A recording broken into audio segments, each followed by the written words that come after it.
Hello tout le monde, bonjour à toutes et à tous et bienvenue dans cette nouvelle vidéo. Donc je suis Marion Massacrier, je suis ostéopathe de formation et je me suis spécialisée depuis maintenant plusieurs années dans tout ce qui est accompagnement des femmes qui souffrent de troubles gynéco et de maladies gynéco. Donc pour suivre toutes mes actualités et puis profiter de tout ce que je partage, surtout abonne-toi.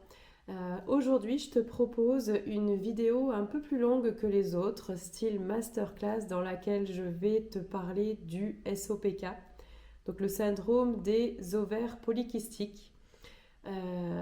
C'est une maladie dont on parle de plus en plus. Et c'est vrai que depuis que j'ai participé au forum du SOPK à Paris en septembre de l'année dernière, je me suis beaucoup intéressée à cette maladie, puis j'ai commencé à accompagner évidemment certaines femmes, notamment sur un chemin fertilité avec le SOPK. Et voilà, il me semble important aujourd'hui d'en parler vraiment ouvertement, de faire le point sur ce qu'on sait, sur ce qui existe et puis sur ce qu'il est possible de faire aussi en parallèle du parcours médical. Donc c'est ce que je vais t'expliquer dans cette vidéo. On va parler du SOPK en général. On va parler des solutions médicales et on va parler aussi des solutions alternatives qui peuvent se faire en complément, en parallèle du parcours médical. Bien évidemment, cette vidéo n'est pas là pour t'inciter à sortir du cadre médical, à abandonner tous les soins médicaux, à te priver de ces aides-là. Pas du tout. On a tous notre domaine de compétences et je pense que médical comme technique alternative ont toute leur place dans le suivi des femmes qui souffrent du SOPK. Voilà. Donc le SOPK, le syndrome des ovaires polykystiques, donc c'est une affection hormonale, ok, qui va toucher de nombreuses femmes en âge de procréer. Et il est quand même encore très mal connu, mal compris. Et c'est ce qui fait qu'aujourd'hui, on peut avoir un retard de diagnostic. Et donc, on peut avoir un retard évidemment de prise en charge avec une installation de tout un tas de symptômes au fur et à mesure. Donc, en France, il y a environ une femme sur 10 qui serait atteinte du SOPK selon les études qu'a fait l'INSERM.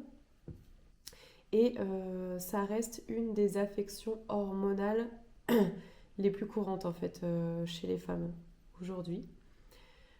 C'est aussi une maladie qui est l'une des premières causes d'infertilité. Il y a des troubles en tout cas de l'ovulation. Et parce que selon certaines études, il y a 70 à 95% des cas d'infertilité qui sont dus à un problème d'ovulation qui peut donc être associé à ce SOPK. Le SOPK, c'est une maladie hormonale qui a plein de symptômes et qui, bien évidemment, va avoir des répercussions significatives sur la vie, sur la qualité de vie des femmes concernées. Que ce soit un impact sur le corps, mais aussi sur le plan émotionnel. Et ça, on va en parler ensuite. Donc vraiment, cette vidéo, elle a pour but de fournir une compréhension un peu plus approfondie du SOPK, en abordant les différentes causes, les différents symptômes, comment est-ce qu'ils se manifestent globalement, et en parlant aussi des différentes approches thérapeutiques qui existent pour pouvoir le gérer au quotidien. Donc là, vraiment, l'objectif ici, mon objectif ici, c'est d'informer au maximum les femmes, de vous informer pour que vous puissiez être les plus autonomes possibles en fait, et puis que vous puissiez aller consulter aussi les bons professionnels de santé au bon moment et que vous puissiez aussi envisager des stratégies thérapeutiques en fait qui vont être adaptés à vous et qui vont vraiment permettre d'améliorer votre bien-être. Ok. Donc le SOPK, pour commencer, qu'est-ce que c'est exactement? Donc c'est un trouble hormonal, hein, tu l'as compris, qui est chronique, qui va affecter environ 10% des femmes en âge de procréer. Et il est caractérisé essentiellement par un déséquilibre des hormones sexuelles et notamment une augmentation des androgènes, les hormones dites masculines, entre guillemets. Et donc ce dérèglement hormonal, ce trop haut taux d'hormones androgènes va entraîner divers symptômes qui affectent le cycle menstruel et, et aussi qui va donner cet aspect polykystique, hein, des ovaires à l'échographie. Et il va aussi affecter bien évidemment la fertilité et il va aussi affecter le métabolisme. Ok. Le diagnostic du SOPK, il repose sur ce qu'on appelle les critères de Rotterdam, qui stipulent qu'une femme doit présenter au moins 2 des 3 critères suivants pour être diagnostiquée SOPK.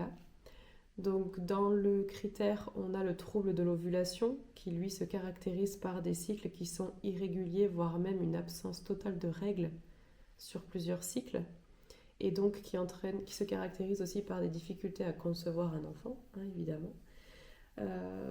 Un des autres critères va être l'hyperandrogénie, donc c'est le taux d'hormones androgènes qui est élevé et qui lui va se matérialiser par de l'hirsutisme, donc une hyperpilosité, aussi une chute de cheveux qu'on appelle alopécie. Et le troisième critère que l'on prend en compte pour le diagnostic, c'est cet aspect polykystique des ovaires quand on fait une échographie. Donc c'est juste qu'il y a un grand nombre en fait de follicules qui sont immatures et qui meurent et qui s'accumulent dans l'ovaire. Et c'est ce qui fait cet aspect vraiment polykystique. Okay. Donc on a ces 3 critères-là. Et pour avoir un diagnostic, il faut avoir au moins 2 de ces 3 critères. Les origines du SOPK, ben, il y en a plusieurs. Comme la plupart des maladies, au final, ça reste multifactoriel là aussi. On a du facteur génétique. Il peut y avoir, il semble y avoir en tout cas une composante héréditaire. Certaines familles semblent plus touchées que d'autres. En termes de facteurs prédisposants, on va retrouver la résistance à l'insuline aussi. Il y a environ 70% des femmes qui sont diagnostiquées SOPK qui ont aussi une insulinorésistance. Donc ça va favoriser l'accès d'insuline dans le sang et cet excès augmente la production d'hormones androgènes. Donc vraiment, l'insulinorésistance est un facteur prédisposant au SOPK. Bien évidemment, tout ce qui est déséquilibre hormonal va aussi pouvoir prédisposer le SOPK, donc trop d'androgènes, hein, qui va empêcher la maturation des follicules. Et les déséquilibres aussi entre certaines hormones qui sont produites par notre cerveau, qui peut entraîner, qui peut perturber le cycle menstruel et donc prédisposer au SOPK. Et bien évidemment, on va retrouver tout ce qui est facteurs environnementaux. Donc là-dedans, on va retrouver tout ce qui est alimentation ultra transformée ou très très riche en sucre. On va retrouver tout ce qui est stress chronique. Hein. Et par là, j'entends pas une situation qui est stressante, hein, j'entends vraiment un stress qui est quotidien. On va retrouver tout ce qui est perturbateur endocrinien, hein, qu'on peut retrouver dans certains aliments encore, dans certains produits. Et puis aussi le manque d'activité physique. Tous ces éléments pourraient vraiment jouer un rôle en fait dans l'apparition d'une part du SOPK, mais aussi dans l'aggravation de ces symptômes. Et c'est là-dessus, moi, que je te propose d'interagir au quotidien. On le verra plus tard dans cette vidéo. Vraiment sur ces facteurs environnementaux qui, pour moi, ont un rôle vraiment très très important là-dedans. On distingue 4 types de SOPK. En fait, le plus courant, dans 70% des cas, c'est le SOPK insulino-résistant, donc qui est associé à cette résistance à l'insuline et qui va entraîner une prise de poids, des envies de manger aussi, et puis un risque accru de diabète. Okay, et celui-là, il peut être vraiment amélioré par une alimentation adaptée et un exercice physique.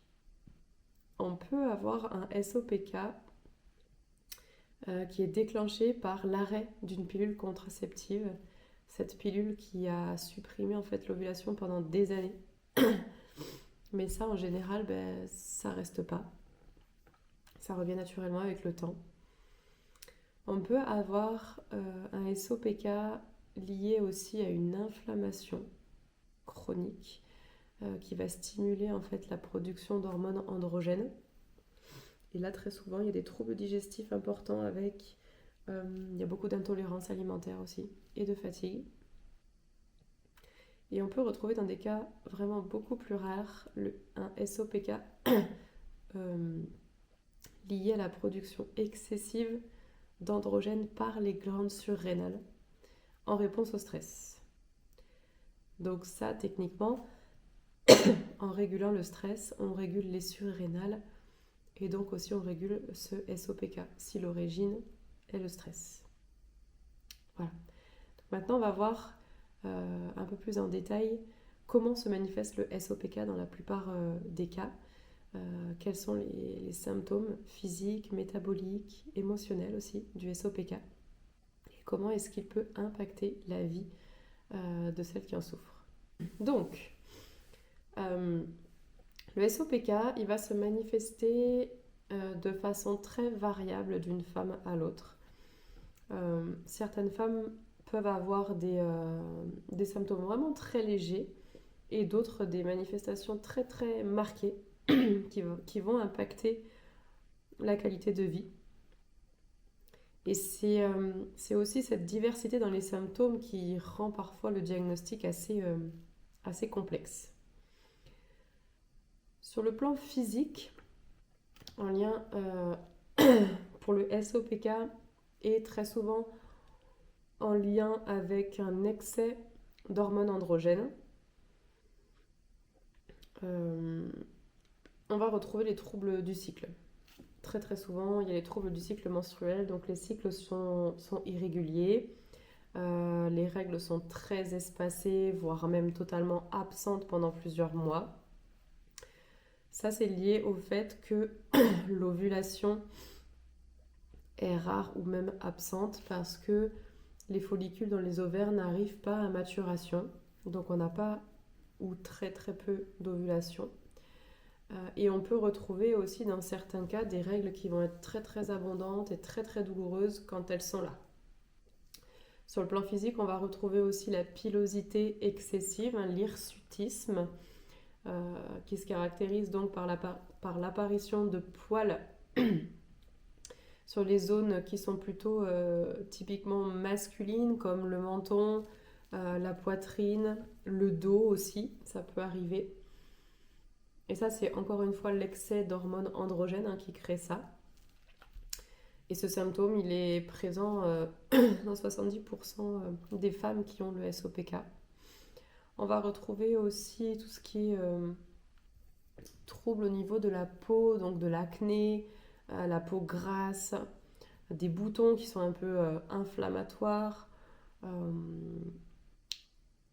Et en fait, ça, c'est lié aussi, encore une fois, aux androgènes qui entraînent une surproduction de sébum au niveau de la peau. Dans le SOPK, bien souvent, les femmes ont plus de poils, mais à côté de ça, perdent leurs cheveux aussi. Un peu comme une calvitie, en fait, masculine, finalement. Et bien souvent, il y a aussi une prise de poids liée à l'insulinorésistance.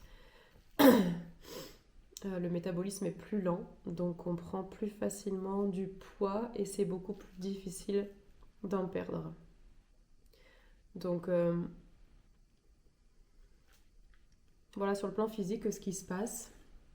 Sur le plan plus métabolique, on a cette résistance à l'insuline qui peut déboucher sur du diabète quand même.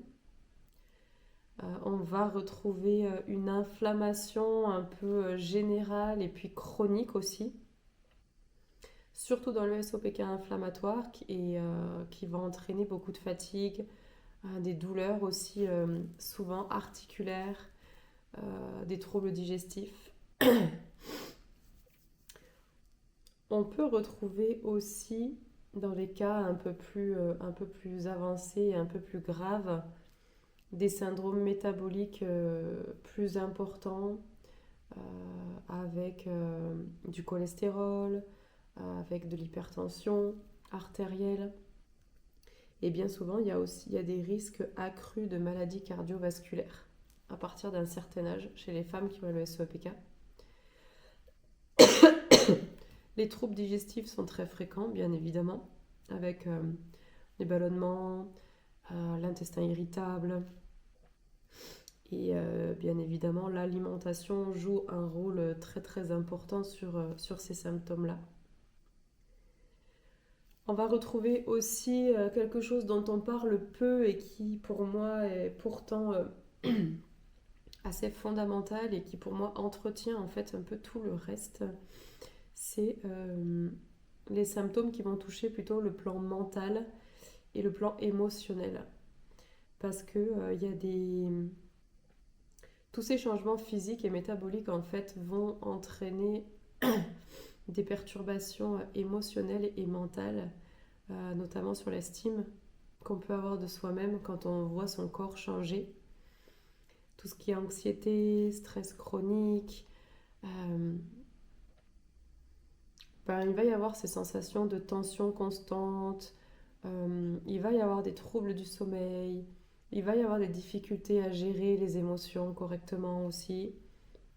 On peut retrouver des femmes à la limite de la dépression, qui n'ont pas le moral, parce que les symptômes sont persistants, elles voient leur corps changer, il n'y a pas vraiment de solution qui fonctionne. La fatigue aussi s'installe, donc il y a ce manque de motivation aussi à faire du sport, à s'impliquer vraiment dans la guérison. Et bien évidemment tout le plan émotionnel aussi lié à l'infertilité que peut entraîner le SOPK, qui peut être très très difficile à gérer. Pour moi, ce plan émotionnel, il est à prendre en compte et il est presque à traiter en priorité parce que si les femmes atteintes du SOPK, elles se sentent bien dans leur tête, mais pas forcément bien dans leur corps, elles vont quand même avoir cette motivation, cette envie, elles vont avoir ce regain d'énergie qui va amener à mettre en place plein de choses, alors que si elles ne sont pas bien ni dans leur tête ni dans leur corps, pour moi c'est beaucoup plus compliqué, je pense, d'aller chercher de nouvelles solutions. Donc en termes de solutions, il y a plusieurs choses qui existent. Les solutions médicales, pour le moment, au jour d'aujourd'hui en tout cas, ne soignent pas le SOPK. Elles visent principalement à soulager les symptômes, à limiter tous les symptômes dont je viens de parler juste avant. Ok ? Donc, on retrouve le plus souvent les pilules contraceptives, c'est la solution la plus courante, parce qu'en fait, elle va bloquer l'ovulation, elle va réduire la production d'androgènes, et donc ça va pouvoir avoir un impact direct sur les principaux symptômes de l'acné, de l'hirsutisme. Ça peut régulariser les règles, mais a quand même des limites et le problème de la pilule aujourd'hui, c'est quand même qu'il y a pas mal d'effets secondaires. Donc ça ne va pas soigner hein, le SOPK, ça va masquer seulement les symptômes en arrêtant le cycle en fait. Mais la pilule peut aussi augmenter l'insulinorésistance, ça peut arriver. Et elle peut entraîner tout un tas d'effets secondaires qu'on connaît bien, comme les pertes de libido, les sécheresses vaginales, la prise de poids, les troubles de l'humeur, etc. Et à l'arrêt de la pilule, évidemment, tout peut revenir et en général, tout revient plus fort parce que tout a été jugulé un certain temps. Donc à l'arrêt de la pilule, tout explose. Bien souvent, on va prescrire des traitements contre l'insulinorésistance. Donc le plus prescrit aujourd'hui, c'est la metformine. Hein. La metformine, c'est un médicament qui est utilisé contre le diabète. Et il est prescrit aussi donc aux femmes qui ont le SOPK et une insulinorésistance. Ça aide à réduire en fait la production d'insuline. Ça améliore aussi la sensibilité des cellules à l'insuline, donc ça peut permettre de réguler les cycles et aussi de perdre du poids. Donc c'est un bon traitement s'il est supporté parce que c'est bien connu aujourd'hui que la metformine est responsable de beaucoup de troubles digestifs style nausées, diarrhée, vomissements. Et voilà. Et donc c'est pas forcément très bien toléré par tout le monde. Concernant, concernant les traitements qu'on va proposer dans le cadre de l'infertilité liée au SOPK, ce qui est le plus testé aujourd'hui, c'est le clomide, les dérivés du clomide qui sont des inducteurs de l'ovulation. Donc ça stimule l'ovulation hein, directement. Donc il est donné ce traitement en première intention pour essayer de forcer un peu hein, l'ovulation et forcer de tomber enceinte. Parce que si ça ne marche pas, on part directement plus sur un parcours PMA quoi. Voilà. Après, on peut donner des traitements aussi symptomatiques contre l'acné, contre l'hirsutisme. On va parler de traitements dermatologiques. Hein. Mais voilà, ce sont des traitements qui restent symptomatiques et que à partir du moment où tu les arrêtes, tout revient un peu en force. Donc, si tu as le moindre doute, concernant le SOPK, donc si tu as des cycles très irréguliers, voire même une absence de règles depuis plusieurs mois, je t'invite vivement à consulter un gynécologue ou une sage-femme en première intention qui va te permettre de faire des examens un petit peu plus poussés, des analyses sanguines, bilan hormonal, les taux d'insuline, la glycémie, vraiment de faire des analyses un peu complètes et qui te feront passer aussi une échographie pelvienne pour voir éventuellement si on retrouve cet aspect polykystique des ovaires. Voilà. Il y a des solutions sur le plan médical qui vont te permettre de soulager les symptômes. Ça ne va pas traiter la cause, mais ça va permettre aussi de briser un peu le cercle vicieux dans lequel tu peux te trouver. Et en complément, tu vas pouvoir découvrir qu'il existe aussi des approches plus naturelles et plus holistiques pour réguler les hormones, pour améliorer ton bien-être et qui peuvent se faire totalement en parallèle du parcours médical. Tu peux profiter des deux côtés. Et c'est ce dont nous allons parler maintenant. Les alternatives naturelles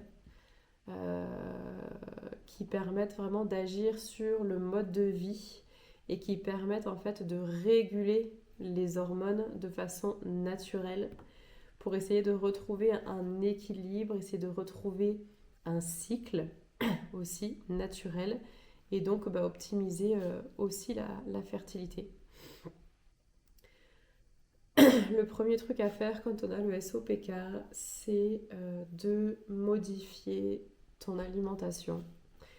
L'alimentation dans le cadre du SOPK peut vraiment avoir un impact significatif, notamment pour réduire l'inflammation et pour réduire l'insulinorésistance. Donc bien évidemment, il te faut limiter les sucres et tous les aliments qui ont un index glycémique très élevé. Donc tout ce qui est glucides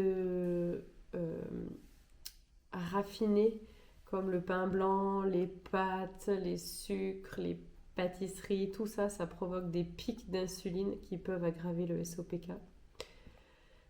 Donc il te faut privilégier les glucides qu'on va appeler complexes. Donc tout ce qui va être plutôt à base de blé complet, farine complète, donc les pains complets, les pâtes complètes, les légumineuses, tout ce qui va être aussi quinoa. Et ça va être important de mélanger les glucides avec soit des protéines, soit avec des bonnes graisses pour justement éviter le pic de glycémie. Parce que les aliments en fait vont se compenser et ton corps ne produira pas un excès. Okay. Ça va être important d'introduire dans ton alimentation des bonnes graisses. Et les bonnes graisses, c'est tout ce qui est riche en oméga 3. Donc les oméga 3, on les retrouve beaucoup dans plein d'huiles. On les retrouve beaucoup dans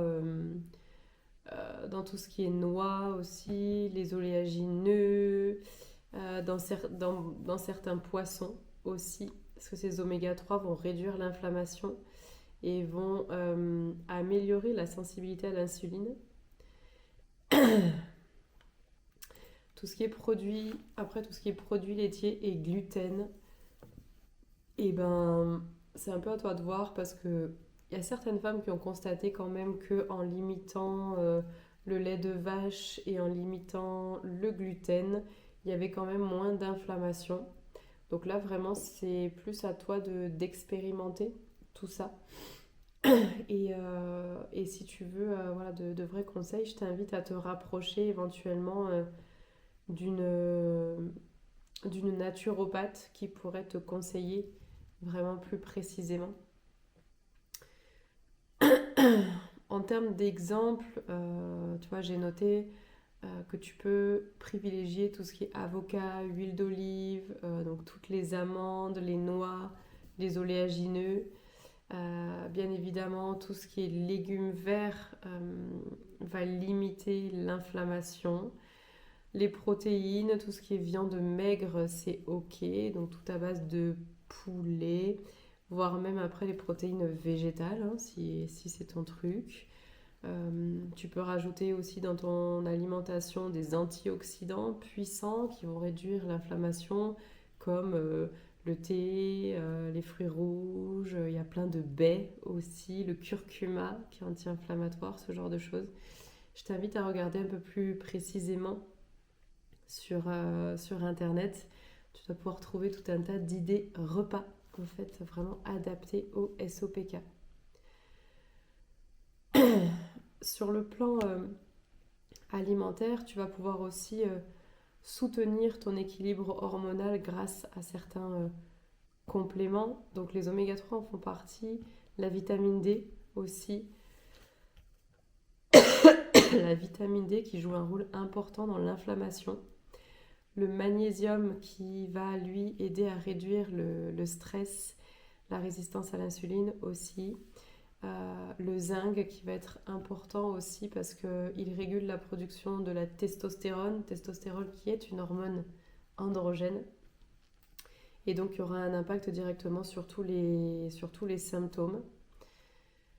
Et voilà pour tout ce qui est sur le plan alimentaire. Un truc qui peut t'aider aussi vraiment dans le cadre du SOPK, c'est l'activité physique. L'activité physique, elle aide directement à réduire l'insulinorésistance Elle va favoriser un bon équilibre hormonal, elle va soutenir aussi ton métabolisme. Donc ça va être vraiment important d'inclure dans ton quotidien une activité physique. Mais alors attention, une activité physique qui te plaît, dans laquelle tu prends du plaisir, parce que si c'est une contrainte, ça va être un stress et c'est pas très très bon pour toi. Euh, donc vraiment, trouve-toi une activité physique qui te plaît. Ça peut être de la marche, ça peut être de la course, ça peut être de la musculation, ça peut être d'aller à la piscine, ça peut être de faire plutôt du pilates, du stretching, du yoga, du qigong, peu importe. Mais une activité qui te permet de bouger ton corps et qui te fait du bien. J'attire par contre ton attention sur le fait que de faire trop de cardio, trop d'exercices intenses, ça peut augmenter l'inflammation, ça peut augmenter le stress et ça peut arrêter les cycles. Ok? Donc activité physique régulière, oui, mais à une intensité normale, quoi. Ok? Un autre point très très important pour moi, qui serait presque le plus important pour moi en tout cas, c'est d'apprendre à réguler ton stress parce que on le sait aujourd'hui qu'un stress chronique, un stress permanent, un stress régulier, la simple charge mentale qu'on peut avoir nous les femmes euh, va entraîner la production de cortisol. Et le cortisol, si on en a trop dans le sang, il vient directement dérégler l'axe hypothalamo-hypophysaire qui produit les hormones qui gèrent notre cycle. Ok, donc qui dit stress chronique dit trouble hormonal et donc potentiellement SOPK. Ok, donc ça va être primordial d'avoir un impact direct sur le stress. Et pour ça, bah, tu as tout un tas d'outils et d'exercices hyper simples qui prennent pas longtemps, que tu peux faire n'importe où. Je pense à un exercice respiratoire, je pense à la cohérence cardiaque, à une méditation. Euh, Toutes ces choses-là sont des trucs hyper simples à mettre en place et qui permettent pendant un petit moment de te détendre, de te poser, de libérer le stress, etc. Donc c'est hyper important. La gestion du stress qui va avoir un impact bien évidemment sur ton sommeil, sur ton quotidien, sur tout en fait. Ok. Le sommeil va être hyper important parce qu'un manque de sommeil peut augmenter l'insulinorésistance. Ok.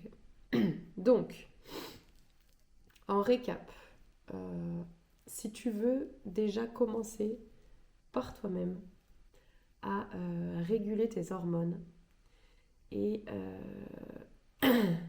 à limiter en fait les symptômes du SOPK, tu dois tout revérifier ton alimentation. Tu dois inclure une activité physique régulière et des moments détente, anti-stress. C'est les 3 piliers principaux. Après, à côté de ça, tu peux faire plein d'autres choses qui peuvent t'aider à soulager les symptômes du SOPK. Par exemple, l'ostéopathie. L'ostéopathie peut venir travailler sur tes organes, peut travailler sur les ovaires qui sont kystiques, peut travailler sur l'axe hormonal, peut venir réguler l'inflammation. Les techniques comme l'acupuncture, comme la réflexologie aussi, sont des bonnes techniques qui permettent de se détendre aussi, de relâcher le corps. Tu peux t'offrir des massages. Enfin, voilà. Il y a plein de choses que tu peux faire aujourd'hui pour limiter les symptômes.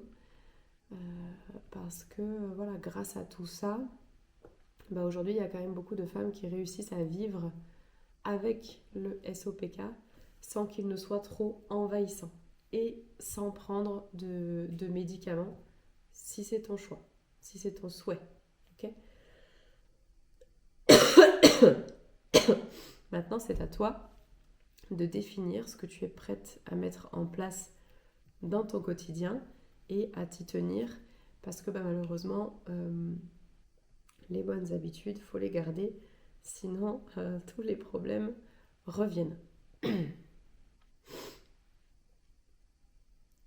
Maintenant, j'ai envie de finir cette vidéo en te parlant de l'intérêt d'un accompagnement holistique, d'un accompagnement global du SOPK. Parce que de mon point de vue, le SOPK ne se résume pas à un déséquilibre hormonal, hein, on l'a vu.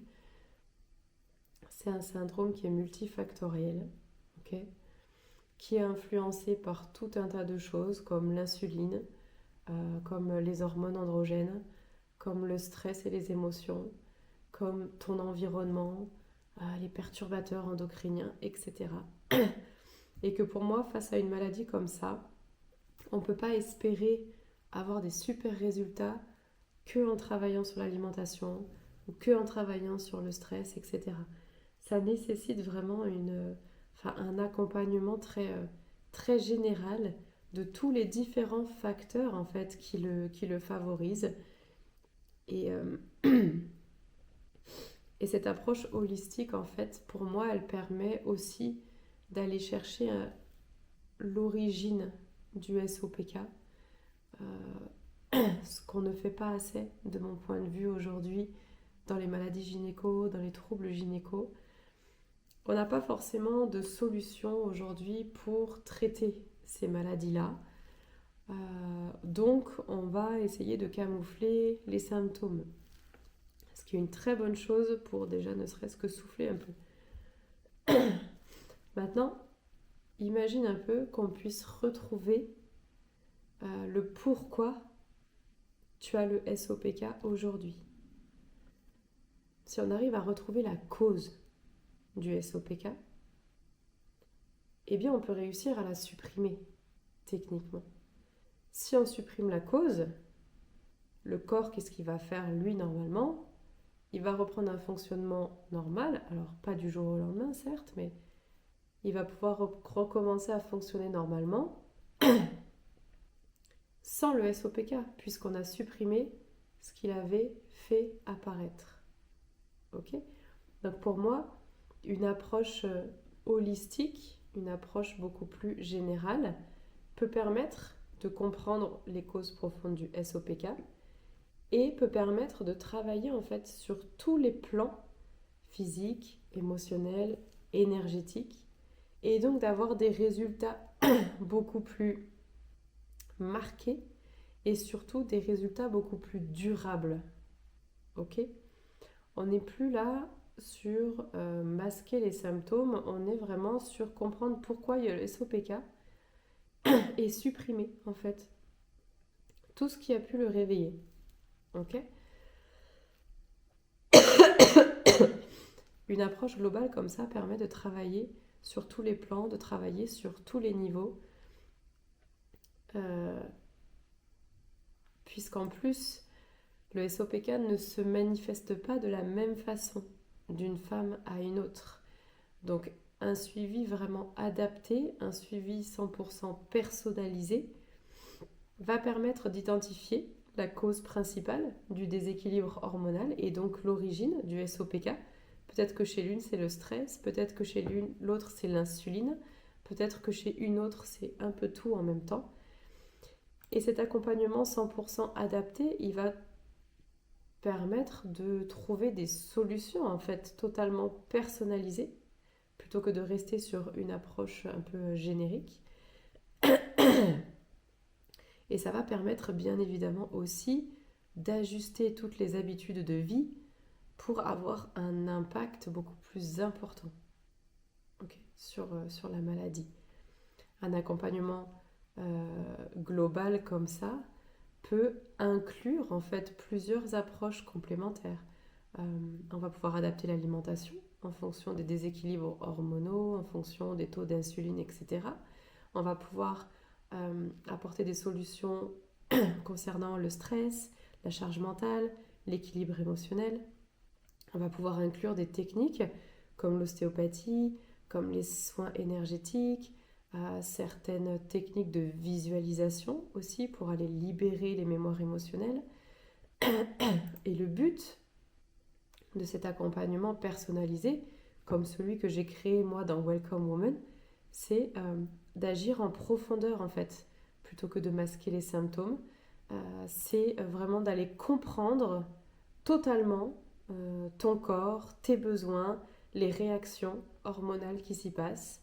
C'est d'aller retrouver en fait un équilibre de vie et un bien-être général. C'est aussi devenir autonome en fait dans tes soins, dans ta façon de fonctionner et bien évidemment de prévenir toutes ces maladies, tous ces troubles gynéco, puisque si on va chercher en fait vraiment les origines de ces troubles, on peut faire en sorte que les maladies ne s'expriment plus ou quasiment plus, et puis on peut faire en sorte aussi qu'elles n'évoluent plus, je pense, et pourquoi pas les faire régresser. Voilà. Donc si tout ça te parle, si cette approche globale, ça résonne en toi, c'est peut-être que voilà, tu es prête aussi aujourd'hui à reprendre le pouvoir sur ton corps et sur ta santé. Je t'invite à me contacter si c'est le cas, soit en laissant un commentaire sous cette vidéo, soit en me retrouvant sur les réseaux sociaux, Facebook, Instagram. Tu peux me contacter assez facilement. Voilà, je reste disponible pour d'éventuelles questions et j'espère vraiment très très sincèrement que cette vidéo t'apportera des conseils, des astuces, te permettra d'avancer un petit peu dans tout ce brouillard qui peut être créé par le SOPK. Voilà, je t'embrasse.